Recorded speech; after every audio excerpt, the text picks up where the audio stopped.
বিয়েতে ৫১টা শাড়ি পেয়েছিল মেয়েটা। অষ্টমঙ্গলায় ফিরে এসে আরো ৬টা। এত শাড়ি একসঙ্গে সে জীবনে দেখেনি। আলমারির প্রথম থাকে সে রাখলো সব নীল শাড়িতে।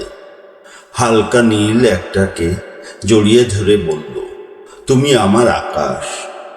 দ্বিতীয় থাকে রাখলো সব গোলাপিদের। একটা গোলাপিকে জড়িয়ে সে বলল, তোর নাম অভিমান।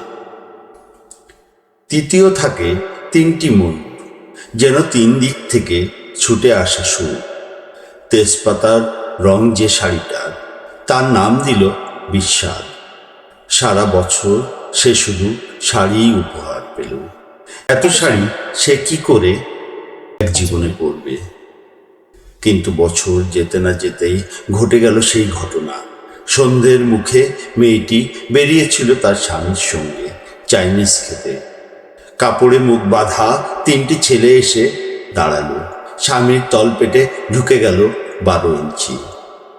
ওপর থেকে নিচে নেমে ডান দিকে, যাকে বলে এল। পড়ে রইল খাবার। চিলি ফিশ থেকে তখনও ধোয়া উঠছে। এর নাম রাজনীতি, বলেছিল পাড়ার লোকেরা। বিয়েতে ৫১টা শাড়ি পেয়েছিল মেয়েটা। অষ্টমঙ্গলায় ফিরে এসে আরো ৬টা।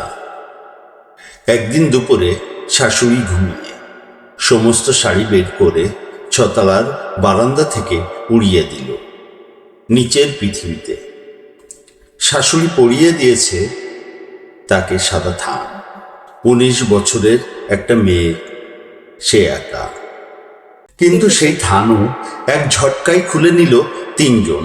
পাড়ার মোড়ে একটি সদ্য নগ্ন বিধবা মেয়ে দৌড়াচ্ছে আর চিৎকার করছে, বাঁচাও বাঁচাও।